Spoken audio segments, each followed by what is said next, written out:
Alright, hey, I'm Eric. It's the end of the season at Chicagoland Skydiving Center, and it's time for the chili cook-off. So, we got the brisket going on right now. Yeah, we're going to smoke that up, and then we'll start a chili. So we got to cook the brisket first. It's going to be some good fun. I was stopped at Cabela's, got a bunch of different hot sauces. Only thing I really got to do is raid my garden for some garlic, chive, and green onion. And yeah, so this is the beginning. Here we go. Hey, so we're hour 45 in smoking the brisket right now for the chili. I flipped it over and it is becoming amazingly soft, kind of like a well cooked, not well cooked, but a good cooked pot roast going on there. When I moved the temperature probes to the other side, so I flipped it over. It's still going to be on there for quite a while. This is kind of a stronger meat. We're going to cook it low and slow to break down all the muscle and get it really nice and tender and juicy, kind of like a steak. So here, let's take a look, and then a little bit, I'm gonna have to take it off and wrap it in butcher paper, probably half hour or so, get the nice smoke ring going on. But for now, let's take a couple seconds and look at it.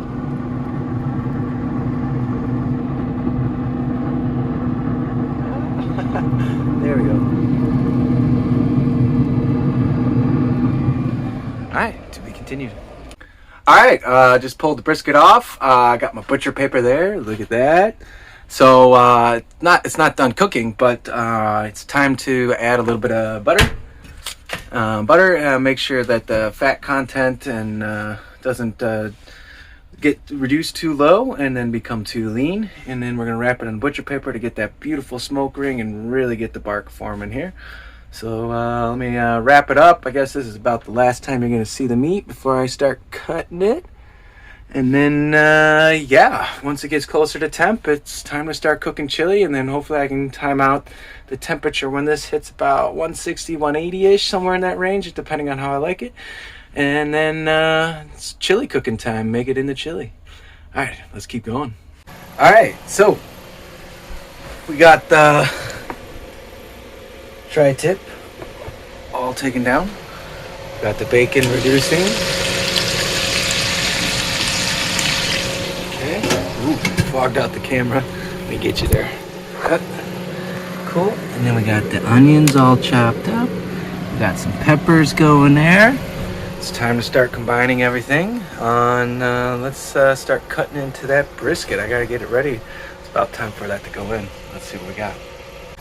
All right, here we go. The grand reveal. Look at that. This is the tri-tip that we're gonna be using in the steak. I got one more in the sink. Hopefully I got a good smoke ring. All right, here we go. Chopped up. Let me show you that beautiful smoke ring. Look at that nice pink smoke ring going around it. This is gonna get diced up real fine. Let me tell you how it tastes. Oh yeah.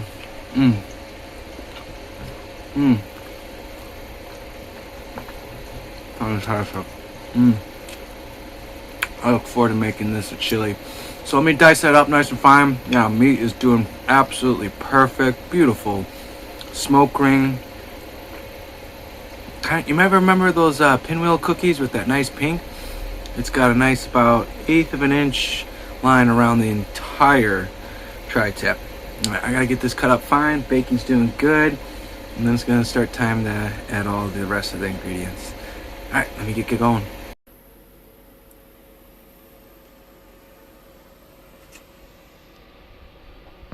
All right, the bacon and the tri-tip are combined.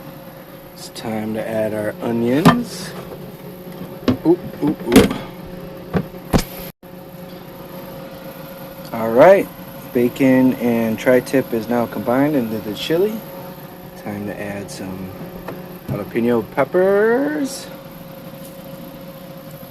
Clean that out perfectly here in a second. And onions. Let's make this a chili. Oh yeah. Alright, I got some stirring to do and some cooking. Here we go. Alright, so we got the garlic. Start pulling out the cans. I like black beans, pintos, and some diced tomatoes. But it's time to start crushing some garlic in with the onions and jalapenos and the tri-tip.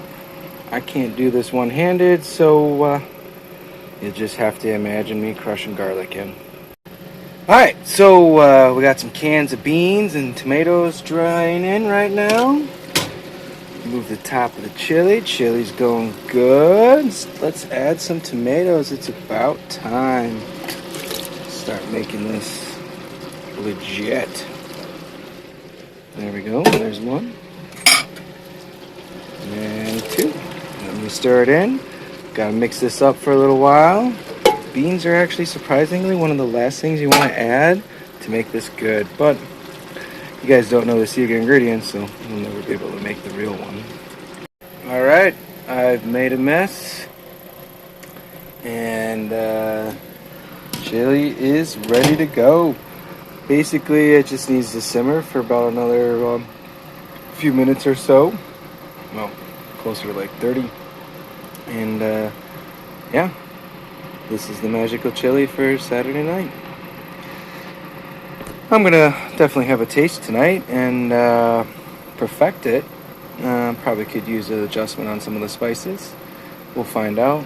And then condiments, fresh onion, fresh red green pepper, and some cheese, and all the sorts. And then a bunch of different hot sauces so you can choose your own flavor. All right, have fun on the chili night tonight. May the best chili win.